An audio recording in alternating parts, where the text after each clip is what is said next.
mikwalo gyaffe abatugoberera bapita fejja hambandiza nate tukomyewo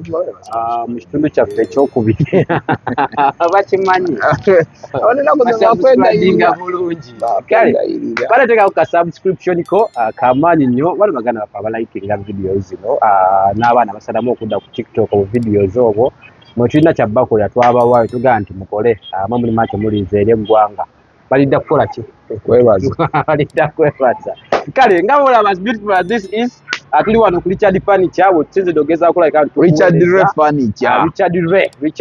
yeeyita kapo nenga mwana muto yagaba mwannyina nga muto linda naye era kyogambye tujja mubbayo alina wano kyana kiwala kyakola nakyo wano kibalagavu okufa obufi kakati gwe tebajja kuteesa naawe kubba nzija wano naye nga amaana tujja mubba tulimba wamma tujja nze nfuuddemu alaali era bwe yemamaalizaamu ati manye ensonga zaffe ab'enakaseke muli balugo yasi abe Masaka eddogo liri e Masaka mu radio ne TV bameka bani abasingayo ab'e Masaka si b'e Masaka tewali asinga buli radio ne TV mulimu b'e Masaka okiwakanamu radio TV mulimu b'e Masaka kati gwe wayitawo oyingira radio anti kakazala pa binakazala tuli ba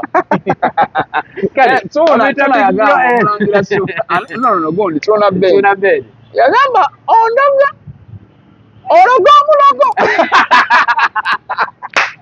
ngamba wallahi yewanira mu kintu kale bamuyita big bro manager Jamal gwe tuli naye atugezaako like antunyumya mukono of course tugezaako like atuli asunga nga bwesitambula entertainment wise ne politically tujja beeranga wano buli kiseera nga tugezaako like tukwataganya ensonga oba gwe muliko okusobola tulabako teweewunja ddayo emabega osobola ogezaako like tukwera program zaffe ezisa ate subscribing in that ne program zinaddiri oleme kulabika nti alitosubwa of course bannebiwozi baffe ebyo ebinyuma ate lutalo tetwazze kulwana tetwazze kukola kitova tukola bwe tuseka bwe tunyumirwa gwe mulimu gwaffe gwe tweyama gye twasoma bulungi twalonda bulungi waliwo ali wakati enkuba etonnye ali mu kunyiiga akolima kale anyway njaga tukone ku nsonga ya Sipapa Sipapa entertainment yatandika ng'ebyokusaaga bamutwala mu kkomera omanye kkomera ni oba akagenda era nkigambi n'abantu nga ndi ku TV bwe baba bakutwalayo olunaku olusooka ogamba nze nkyavaayo n'olunaku lwenyini bakutula ogamba wangenda kuvaayo ku olwo lwennyini ne luyitawo ne luggwa noga nkyavaayo ne luggwa wiiki eno tugimala mu kkomera wiiki negwo guno omwezi nteeka okuvaayo ogenda n'omwaka gugudde n'ogwokusatu Papa bamuyingiza ng'asaaga paka nakati akyali mu kkomera ensonga zikyasajjuka bangi bye yali nabo ng'akyali mu mbeera efaanaganako bwetyo kasaa zino bamuleeta ne mu kukooti ne tugendayo naye nga baliwo babala abafamire baserena ba tumanyi kati waabwe bali abaasooka okubeerawo balikodi era butidde abaali banne mu kaseera bwe baamutwalira bali luddawa yalina abakazi bangi Sipapa entertainment ba Brown Sugar baani embeera gyalimu Sipapa banne bali luddawa abamubeererangawo mu kaseera abo mbaniriza nze Jamal oba manager Jamal so kupita big bro oba big brother Uganda president songa za Sipapa munange nno oyina kyogambye nti omuntu bwagenda mu kkomera bamanyi nti agenda vaayo ina mukwano gwange bamuyita Michael bamusibye eruzira alina ebintu bingi ebizibuzibu byabasajja naye yagendayo nga tumanyi agenda vaayo after 1 week 2 weeks nebitambula kati ebbanga litambudde naye tewali kitagwa obusibe buggwa era Sipapa nze kimanyi ogenda vaayo time ojatuuka eveeyo naye kino njagala kiyigirize gwandaba ne mukwano gwange Sipapa walina abantu bangi kati ate mwana wattu mwalimu abamu ffe omuntu nga tasobola kugamba nga tasobola kutumanyisa awo ezo era njagala nkutunuzeemuko ku saga ya Brian White alina ekisaati yatuukamu nga kuliko abantu abaliko nyina bemumanyi ba media personalities bakubanga bannaabwe ebikono Utagenda ku podium. Nga tosobola genda ku podium nga toyise moyo. Nga musajja nga alinamu kuse naye ng'okimanyi Abayimbi balwanagana. ng'okimanyi bulungi ne Fred Zaana yazze kuyiiya mugaati gw'abaana. Lwaki omukuba ekikono nga naye munnamawulire naye alina lediyo alina channel. Naye nga tokkiriza gwe omuntu asemera mugagga. Yes. Olwokuba gwe okimanyi bw'olya toyagala malaali eyo. Lwaki? Okitegeera. Ng'ogyeko ekyo ekirala waliwo ono omusajja. Yani ono? Ono atwala abantu ebweru. Erinnya sirabira ennaku zino abadde South Africa awo ng'alinamu yagamba yabba mukazi wa Junior Mukabe. Junior Mukabe ani? Atwala abantu bweru awo omugagga omuto Donny Chris ya. Owa Skypin. Alina naye baagize eki? Waliwo omugagga Nassa. Don Nassa. Wegendereze nnyo abagagga abasinga naddala abavubuka abali mu Kampala. Waliwo we bayitimukamukko n'asooka n'akuba muko oba mwaka oba myezi oba myaka. Bwakka wansi bw'afuna ebizibu. Abantu bano abamubadde ku lusegere bano oba balagawa. Gye baddukira toddamu kubalaga. Naye nga be babadde bali ekikumu kye, be bamubeerako, be bakuba bannaabwe ekikono tewali kugenda kulaba Fred waba Fred azirina, tebakola okitegeera. Kati nze nate ebyo nze binjigiriza ekintu kinene nnyo nti Mungu bwansaasira nze ne mmala nkulaga binga essente ndibunye bwezi. Kati Fred lwaki Fred omala kusaba appointment okujja okundaba obadde kyali wange babawe babina okukyuka kakyogamba Bobi Wine olwokuba nti twaze bakyalibe oyo magende yamulabe nga bwayagalira ate ekya Bobi ali mu level ndala era waliwo ne bootuuka Bobi ali mu level ndala si kyekya Sipapa olina osooka okufuna appointment. Olwaleero Sipapa bw'aba yalina mukwano gwe teyeetaaga kufuna appointment. Mukwano gwe gw'obadde naye ngenda kuwa ekyokulaba lwaki ndeese Bobi Wine. Bobi Wine alina bakyali be batasaba appointment. Ba Eddie Mutwe, ba Nubian ndi baani balwanye nabo okumala ebbanga eriwerako ddala. Abagagga bano bwe bafunamu kasente basulayo emikwano gye babadde nagyo ne bafuna abantu abapya. Nti Big Brother gyo era okuba olina kasente weerabira Fred gwomaze naye ebbanga. Ngoloza si ensonga lwaki babavaamu ne batawangala bbanga ddene. Bwafuna ebizibu ne bamuddukako. I think ekintu kya Sipapa olwaleero yandibadde amanya ani munne. Olina ky'osoose okwogera nti yalina abakyala bangi, yalina emikwano mingi, n'ogimenyaawo. Abaali bavuga emmotoka kubanga yalinga amanyi okuvuga zirenjiroba n'emmotoka ze ziriko Sipapa ezimu teziriko nnamba nga ziva wano mpaka Nateete nga zonna ate za bbeeyi. Naye olwaleero Sipapa bw'abanga asobola okujja nga tewakyaliwo muntu ajja n'amuyirawo mubiri. Besides bano ffe abali mu entertainment kuba okusinga abaana b'entertainment abo abamawulire abwe be basinga okuyiwawo omubiri kesi lwakuba mwagala y'etaano esatu Papa tebakyatusasula tugenda lwa One Blood. Ano kyovulaba nze luli nakugamba nze sigenda mu press conference. Oba omumanyiro oba osakaliya yange wansi ngenda ompa emitwalo ebiri emmotoka gye nvuganga egendamu emitwalo 5 oba omumanyidde leka nja kima amawulire One Blood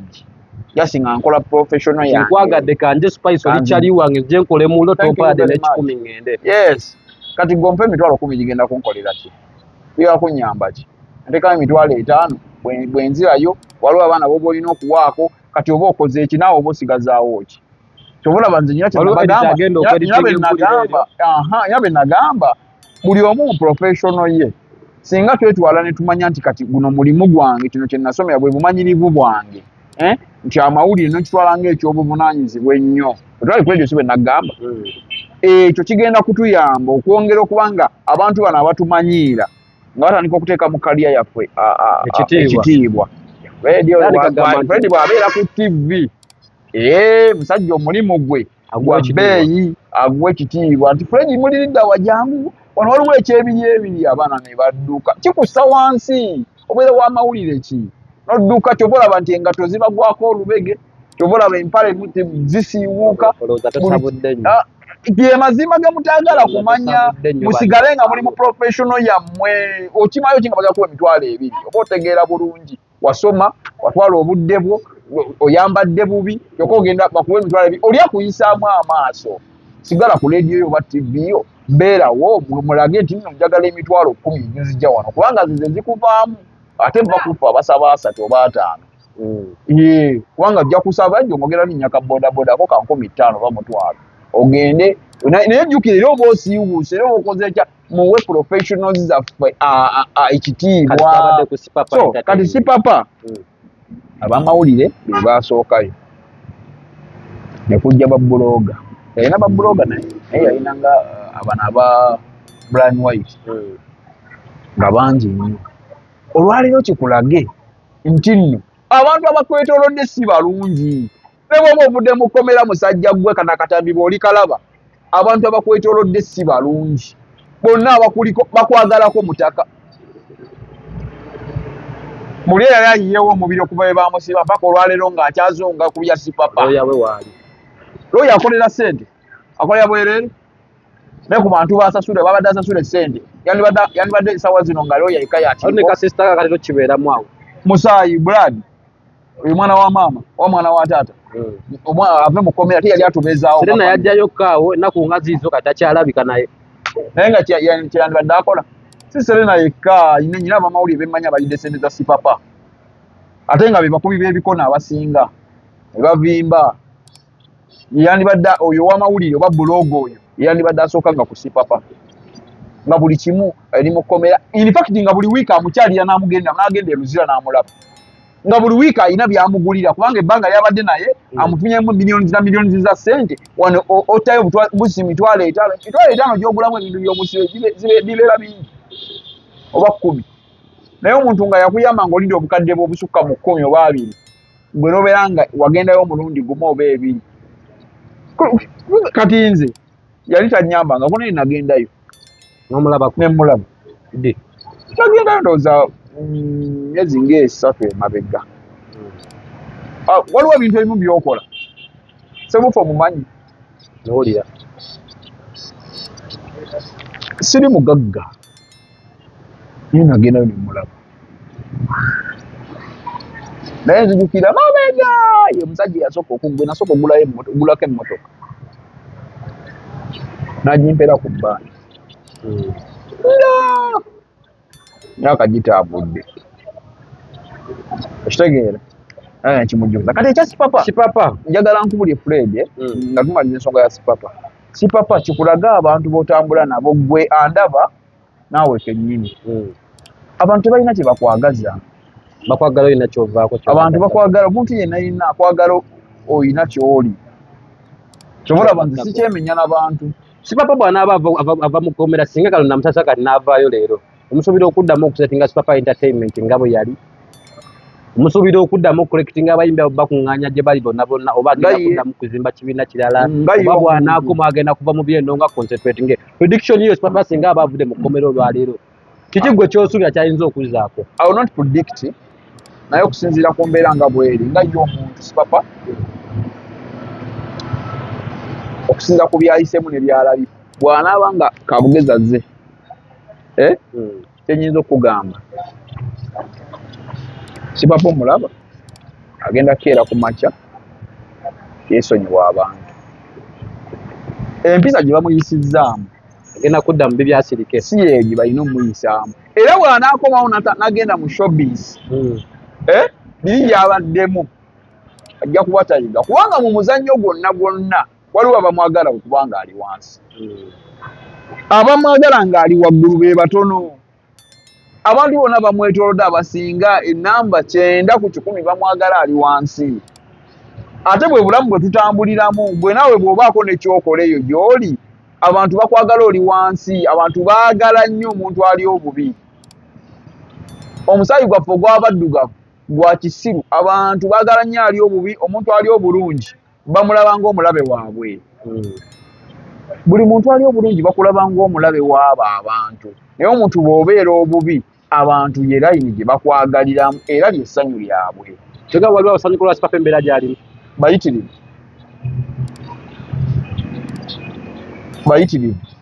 nkugambye ku babuloga ne bannamawulire abalyanga ssente za sipapa singa buli wiiki bagendayo andi kati tebagenda lwansonga tebakyalina kibafuna ate tekibafuula kuba basanyufu abamu bayinza obba balumwa naye nga tebasobola kugendayo abamu bayinza obba tebalina busobozi bugenda kumulaba abamu bayinza okuba nga bali wala newankubadde bamwagalayo naye nga tebasobola kutuukayo abamu bayinza okuba nga bagendayo ku omulundi ogumu oba ebiri bagaba sibenge yo buli lunaku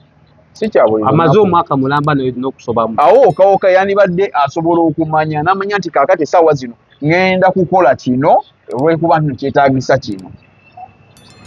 ye nga ye promota ye nga ye media personality nga bloga okusinziira Fred omusajja bye yakkolera omusajja wajjanga omusajja abamu yabagulira n'emmotoka yabawanga n'emmotoka haafu n'abawayo ku kasente n'akuwa $5 miliyoni nina omuntu gwe mmanyi omu yamugulira akamotoka naye ate yasinga omukyawa amanyi ffe tuba tubimanyi ne tusirika kati ne weebuuza abantu abo ekiri kyenkugambye muganda wange abantu bakwagala olina bw'oba tolina ssente ng'oli bubi oli alaba nga tolina mugaso kyokka mu perspective emu Fred Munnayuganda wano n'Omufirika anyumirwa nnyo ng'oli bubi era bw'omubeera wansi we alaba asobola okukontrolinga bw'omubeera waggulu obeera mulabe waasooka omuntu yenna alina ng'omuli waggulu like live example nti bw'obanga oli mukwano gwange nga nkuli waggulu olina banga oli mukwano gwange nnyo okubeera ng'onjagaliza oyo nagamba sigamba nti abantu bonna kubanga muyawanga Fred omanyi jangu tukole nze nga nkibaze ndaba tusobola okukola kakati gwe bw'okigattagatta nogamba naye yabba mwongerako ate gwe olaba nze olwo bakuyitako nnyo ng'olaba tekijja ng'obonga obutandika okulemala ate bw'onoolaba nga tuli ku levo y'emu oba nga ndi wansi wo awo ojja kubawo onjagala ng'onyanguyirwa ng'ojja okimanyi musenga okitegeera so obulamu bw'ensi eno si papa kimuwa ekyokuyiga naye si papa yekka abagagga bangi labayo donnasa olwo bagasima eby'omwana kwata biki okitegeera bamuta Fedza nga bulijjo bamuyita Big Bro manager Jamal gwe tubadde naye okugezaako kulabika nti tuwayawayamuko naye musajja alina perspective ye n'endaba ye ey'ebintu bwe kidda ku side eya entertainment n'ebyobufuzi ebyo alina endowooza esinga okuba ennungi kade katuvuga speed wabula nyongera okujjukiza bannaffe aba Richard Ray Furniture abasangibwa wano Wakaliga bannaffe abatugeza kulabika nti tukwasaganya nabo abasangibwa wano Wakaliga opposite Lepas Pie jangu itirawo basobole okugezaako kulabika nti bakwasaganya ensonga ezikwatagana ne furniture ne bakabaka baazo enamba z'essimu zezolabaawo wansi awo ziri mu kuyitawo ez'abannaffe aba Richard Ray Furniture bakola bitanda bakola sofa set TV stands interior zonna ez'omuntu okudecorating ennimba n'eshana na bushananyi bweti jangu kubanaffe na Richard Ray Furniture tulogezaako kulabika nti ate bakugattako mpozi ng'olina obugambo obutalekeka otherwise bagenda kubeerekereza okay njagala okubeebaza mwebale nnyo okutugoberera mu subscribing nono kakati ate byakyuseemu we bityo bijja okubeeranga mpola mpola mpaka nga tubuuza ekintu kino ne tukituusa mu mitwalo 2 actually twagerera ddala emitwalo 10 naye munnaani twagala tukivuge tutambule emitwalo 2 ku 3 mujja ba mutukoledde ddala obulungi obutagambika nze Big Bro Jamal ow'Enakaseke akumata kumira mpeera Ssaabasajja Kabaka wa Buganda kama Katonda batukumire mbere bulungi meraba Munnakampala tukwaniriza ku Richard Ray Furniture ewakaliga bano nga bakafulu mu kukolera furniture owawaka sako ne office bakolera ebitanda sofa sets ezirabisa obulungi amakaago dining table wardrobes dressing mirror Richard Ray Furniture bakolera buli kibajje ekirabisa obulungi amakaago ne gamasamasa kola order yo kati ayagala okuteekateeka amakaago galabike bulungi tusangibwa Wakaliga awo ku Ssekabaka Road opposite Pacify kumpuuta tukubire ku noti 7 noti 29 816 oba noti 757 Richard Ray Furniture fiba kapoobo. gwe omuzadde eyeetaze essomero erigenda okubangulira omwana wo nga muyiiya mukozi ate ayite ne first grade katukwanjulire Shehan Standard Day and Boarding Primary School abagenda okuteeka ebyensoma by'omwana wo ku mutendera ogusingira ddala empisa eddiini ebyemizannyo n'obuyiiya bwonna tubikulembereza ddala ng'ate ebyokulya n'ebyensula bya mulembe ddala tulira n'entambula eri abayizi abaviira ewala gwe ate omuzadde eyandiyagadde omwana wo okuyita ne first grade totunula obulala wonna okwewandiisa kugendera ddala mu maaso okuva ku nassale paka ku kibiina ekyomusanvu day ne boarding ng'ate n'ebisale birungi ate bisobokera ddala jjukira nti requirements zonna omwana wo azisanga ku ssomero tusangibwa Lubaga mu Bulwa zone okuliraana 24/7 motel gwe ayagala okumanya ebisingawo tukubire ku nooti 773 73 359 ne nooti 757 nooti 6 26 96 Shehan Standard Primary School. We invest in education.